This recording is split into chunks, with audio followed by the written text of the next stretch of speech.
State Senator Jenny Orpeza has died. She was 53 years old. Orpeza was elected to the State Assembly in 2000 and the State Senate in 2006. She was best known for writing legislation banning smoking in vehicles when children are present and for her bill to ban smoking from state parks and beaches. Orpeza also fought to retain state funding of mammograms for low-income women during budget cuts. Well, here are some highlights from the most recent City Council meeting. The week of October 23rd is Red Ribbon Week here in Torrance. The week encourages all organizations and individuals to demonstrate their commitment to a drug-free society. Now, during the week, red ribbons are worn by students, parents, and community members who support the effort. October is also PTA Membership Enrollment Month in the city. Torrance Council of PTAs was established in 1947, and since then they've been recognized for their outstanding work bridging the gap between educators and parents. The Council of PTAs will be actively seeking new members. Their goal is to have membership equal the number of students enrolled in the Torrance Unified School District. The Torrance Police Department introduced their new crime pin map. The map is online and available for the public's use. Users can search areas of the city, and the map provides information for specific reported incidents. The 187th Street neighbors were also recognized by council. This group of residents rallied around those who need assistance maintaining their property. They cleaned the inside and outside of neglected homes and helped improve the quality of life in their neighborhoods. North Torrance Library will soon get bigger. The library currently has an outdoor patio area that will be enclosed. At the meeting, council approved the conception design for the enclosure. Construction on the project should begin early next year. It's that time of year again. The award-winning Torrance Rose Float Association is preparing to decorate the city's 2011 float. The dragon will be 24 feet high, and our floats are always 35 feet long and 18 feet wide, and it's going to be a really, really beautiful, colorful float and should be a lot of fun to decorate. Construction of the float has already begun, but the task of decorating is as gigantic as the float itself, so the association is looking for a few good men and women to help. They depend on several volunteers to devote long hours to dry cutting flowers, gluing, and other decorating tasks. At this informational session, potential volunteers learned more about Decorating Week, which starts on December 26th and runs through the 30th. The theme of the 2011 Rose Parade is Building Dreams, Friendships, and Memories. The city's float is named Afternoon Tea with Friends. Most people hike at the Madrona Marsh during the day, but at the Moonlight Magic event, visitors got to experience nature at night. Reporter Margaret Sharp tells us more.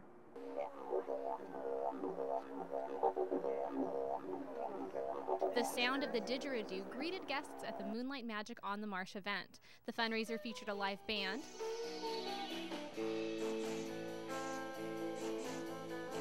silent auction, food, and drinks, all under the moonlight.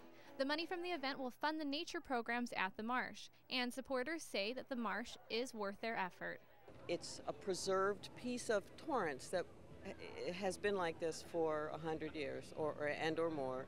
Being able to hold onto green land is a rarity in busy cities. I used to go fly the kite about 100 yards away from the house, but that area now is all covered with houses and other developments. So this is one of the few remaining places. Shirley Turner was one of the founders of Friends of the Marsh, and her desire to preserve the land is simple. To be able to look out and not have a house, 10 feet away or even 5 feet away at the house, or to be able to see something green besides asphalt. You can come in the middle of the marsh and be so far away from the city and all of the city things. The marsh is funded partly with money from Proposition A, money that will stop in 2012.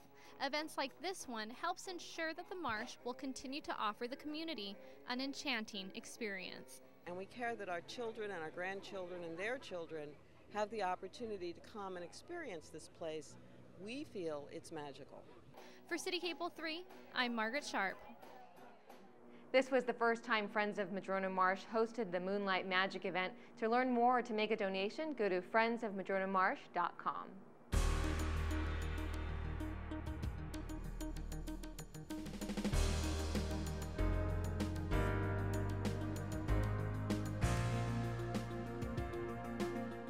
In recent years, daylight savings time has been pushed back so trick-or-treaters don't have to walk in the dark. There are smaller things every parent can do to ensure their child's safety on Halloween. Reporter Adam Baxter has more.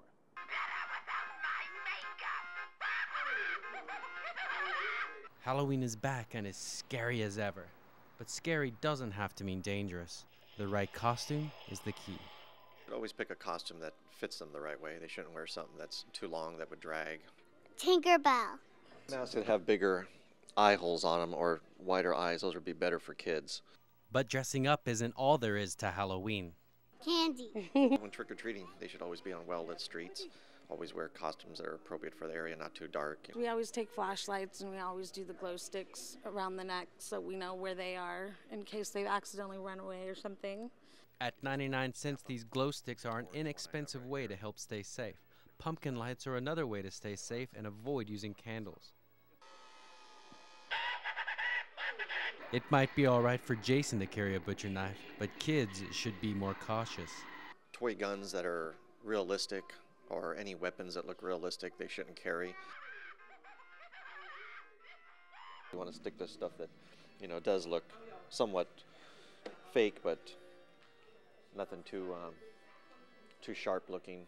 Follow these few safety tips and you too will have a swashbuckling good Halloween. Arr! For Torrance City Cable, I be Adam Baxter. Thanks, Adam. And if you're looking for a safe alternative to trick-or-treating, families are all invited to the Halloween Carnival at Wilson Park. Game booths and prizes are available for children of all ages from 4 to 8 p.m.